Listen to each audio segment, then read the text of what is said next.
Sigurohu që stafi I FAM të ketë qasje. Me kemi konsultu. Udhëzimet e kryeshefit na nuk kemi vepru, që me udhëzim të kryeshefit ekzekutiv e kom ftu zotri Isuf Zejnën në takim në zyre të kryeshefit.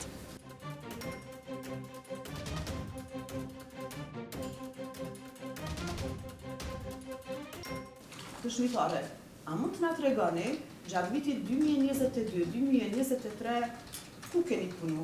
Në Korporatën Energjetike të Kosovës. Cila ka qenë pozita juaj?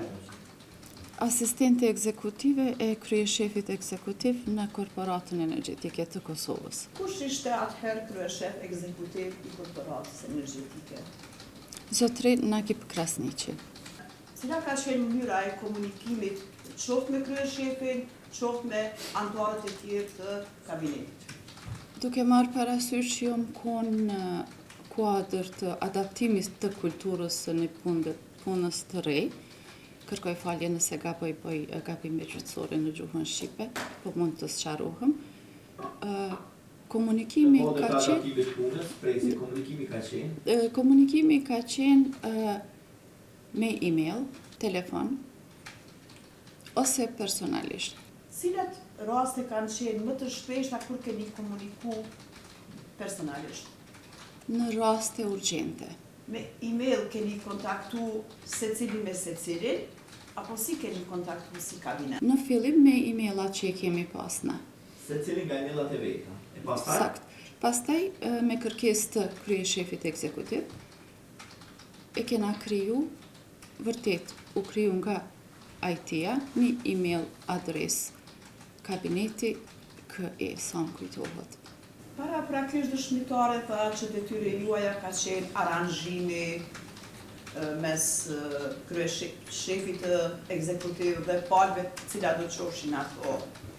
A mund të na tregoni, pasi që keni kryer këtë punën e juaj të aranzhimit, a keni pas qasje në ato takime? Kom marrë pjesë në 2 takime, po pastaj jo. Keni kontaktuar edhe me zyrtarë tjerë të Kekut. Çfarë pozite ka pas zyrtari në Kek Bedri Shala? Bedri Shala? Po. Unë Bedri Shalën nuk e njoh. A ju kujtohet nëse keni pasur rast të komunikani përmes emailit? Jo, nuk më kujtohet. Keni dhënë përgjigje lidhur me këtë që posa ua parashtrova pyetja dhe keni thënë, unë në këtë rast mendoj se kam gabuar dhe kjo ka ardhur për shkak se në këtë rast Anjeta Zeqiraj nuk ka qenë në punë, sepse po të ishte ajo, mua nuk do të më vinte radha të kem qasje në këtë lloj të këmbimit. Po, pajtohem.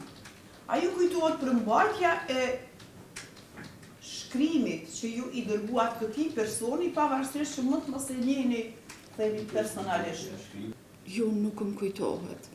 Nderuara dëshmitare, atëherë është parashtruar pyetja konkrete. Në lidhje me këtë çështje, me datën 13/10/2022, I shkruani email zyrtarit Bedri Shala, në të cilën email nuk është kryeshefi e as kolegja juaj Anjeta, ku I thoni, prapën fojza, sigurohu që stafi I FAM të ketë qasje. Atër ka qenë pyetja, ju kemi prezentu edhe komunikimin dhe pyetja ka qenë pse keni vepruar në këtë mënyrë.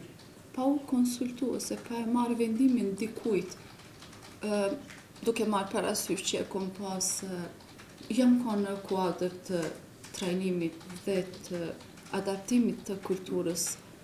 Kam qenë kuadër trajtimit dhe adaptimit. Të kulturës së punës në Kek.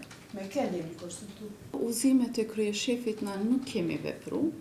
Nga personat zyrtar të brendshëm, a ju kujtohet kush mund të kenë qenë personat që më së shpeshti kanë frekuentuar? Drejtorat ekzekutiv. Çdo të hane, në ora 10, kryeshefi ekzekutiv ka pas takimin e menaxhmentit të lartë, ku janë diskutuar çështjet edhe problemet apo zgjidhjet në atë takim. Vetëm kur kena pas në e farë urgjence, që po në rastet urgjencat, kanë ardhur drejtorat me kërkesë, kanë ardhur drejtorat ekzekutiv. A ju kujtohet kush ka qenë drejtor i prokurimit, zyrës prokurimit? Po, zotri Ymer Dragusha ka qenë UD, drejtor i prokurimit. Ushtrues i detyrës të zyrës së prokurimit. Ky drejtor, ky person zyrtar, sa shpesh ka në takim me kryeshefin? A ju kujtohet? Jo edhe aq shpesh, nëse duna mi vlerësu me drejtorat ekzekutiv të tjerë. Në takimet e tyre e nderuara dëshmitare, a keni marrë pjesë vetë ju drejt për drejt? Jo e nderuara prokurore. A do të thotë që ju nuk keni pas asnjë informat për zhvillimin, për çka është zhvilluar biseda? A keni kuptuar se çfarë bisede ka qenë, çfarë bisede është zhvilluar në ata takim në fakt? A keni kuptuar në ndonjë mënyrë? Edhe pse s'keni qenë prezente. Jo konkret. Po, a ju thot diçka emri Isuf Zena? A ju kujtohet si emër? Po, më kujtohet. Herën e parë, kur e kom pa zotri Isuf Zenën, ka qenë une e kom pa prej gjamit, kur ka shku me kryeshefin ekzekutiv në polici që i kena marrë ftesën. Dhe hera e dytë ka qenë, kur e kom ftu në takim, nga dritarja, a i mu nuk më ka pa, une e kom pa. Kur e kam por nga drejtarja. Dhe hera e dytë që mu më kujtohet sa i përket takimit, që me udhëzim të kryeshefit ekzekutiv, e kom ftu zotri Isuf Zenën në takim në zyre të kryeshefit. E kom pyet shefën e kabinetit se kush është ky person që është afër kryeshefit ekzekutiv. Ka ky përgjigje, vazhdon s'na i le përgjigje në gjysmë dëshmitare sipas. Nuk po më kujtohet sakt, a më ka thonë avokati i zotri Krasniqit, apo me emën nuk po më kujtohet sakt. Me asa ju keni njohuri, cilat kanë qenë arsyet e takimit të zotri Kelmendit me kryeshefin? A po në dhe një herë pyetjen ju lutem? A keni njohuri se cila ka qenë arsyeja që zotri Kelmendi si këshilltar i ministrës Artani Rizvanovi është takuar me kryeshefin ekzekutiv të Kekut? Nuk e di arsye të takimit. A kanë qenë të shpeshta takimet? Jo, nuk mund të them që kanë qenë të shpeshta. A keni pas njohuri se çfarë detyre ka zotri Kelmendi në raport me Kekun? Me qenë se ka qenë këshilltari politik për energji të ministrës Rizvanovi, ndërlidhet me pozitën e tina? Kush i ka aranjue udhëtime zyrtare të kryeshefit ekzekutiv të Kekut jashtë vendit? Une si asistente ekzekutive i kom aranjuar udhëtimet zyrtare të kryeshefit ekzekutiv.